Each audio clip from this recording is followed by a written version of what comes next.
బండి సంజయ్ గారు గద్దర్ గారి మీద చేసిన స్టేట్మెంట్స్ అనేవి బాధ్యతారాహిత్యమైనవి. ఈ రోజు అవార్డు ఇవ్వలేకపోయినవి కానీ ఆయన మీద నక్సల్వాది కాబట్టి అని, ఆయన ప్రజల్ని చంపిండని చెప్పే స్టేట్మెంట్స్ ఏవైతే ఉన్నాయో మీ దివాలాకోరు రాజకీయాలకు అది తార్కాణం. ఈరోజు పంచశీల పెట్టుకొని బౌద్ధ సాంప్రదాయాలతో ఖననమైన గద్దర్ గారు మీకు నక్సలైట్ గా మాత్రమే కనపడడం అనేది విడ్డూరం. ఇలా దళిత ఉద్యమాలకు పట్టుకొమ్మ, ప్రజాస్వామిక ఉద్యమాలకు పట్టుకొమ్మ, సాహిత్య ఉద్యమాలకు ఆయన వెన్నెముకగా ఉన్నాడు. ఈ రాష్ట్రంలో తెలంగాణ ఉద్యమానికి నాయకత్వం వహించిన తను మీకు నక్సల్ గా కనపడ్డాడు. ఇది ఇలాంటి యొక్క భావదారిద్ర్యంతో బీజేపీ ఉన్నది కాబట్టే ఇంకా ఈ దేశంలో ఇట్లా ఎలగబెడుతున్నారు. మీరు చేసే ప్రకటనల వల్ల తెలంగాణ సమాజానికి కాదు, భారత సమాజానికి కానీ కూడా వచ్చేది ఏం లేదు. మీరు చేస్తున్న రాజకీయ ప్రకటనలు రాజకీయ ప్రయోజనాల కోసం చేస్తున్నాయి తప్పితే మరొకటి కాదు.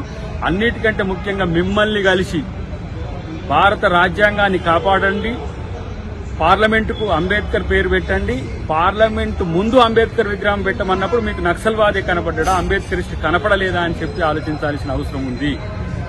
ఈరోజు కేవలం రాజకీయ ప్రకటనలకే పరిమితమైన ఇద్దరు కేంద్ర మంత్రులతో వచ్చింది ఏం లేదు, ఏమిరా బాలరాజుని వల్ల అన్నట్టుగానే ఇలా ఉన్నదనేది మా యొక్క అభిప్రాయం.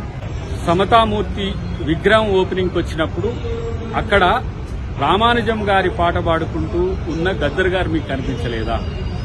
దళిత పల్లెలు రోధిస్తుంటే చుండూరు కారంచేడు సంఘటనలు జరిగినప్పుడు దోషి గొంగడి గట్టియాల దళితుల కొరకు పాడినప్పుడు మీకు గద్దర్ గారు కనిపించలేదా? లేదు, తెలంగాణ ఉద్యమంలో తను పాదయాత్ర చేసినప్పుడు, తెలంగాణ ఉద్యమం కొరకు తన రక్తాన్ని చిందించినప్పుడు మీకు తెలంగాణ ఉద్యమకారుడు కనిపించలేదా?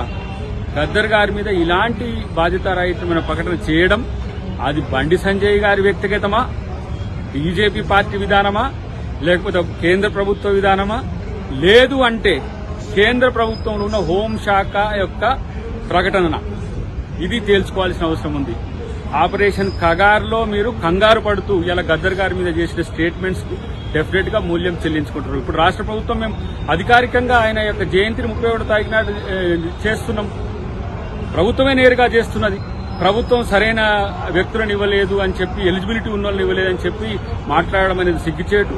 ఇలా మీరు మరి చుక్కరామయ్య గారికి ఎందుకు ఇవ్వలేకపోయినారు, అంజశ్రీ గారికి ఎందుకు ఇవ్వలేకపోయినారు? ఇలా ఎంతో మంది మేధావుల నుంచి ఇక్కడి నుంచి కేంద్ర రాష్ట్ర ప్రభుత్వానికి పంపించినప్పుడు ఎందుకు మీరు పనిచేయలేకపోయినారు?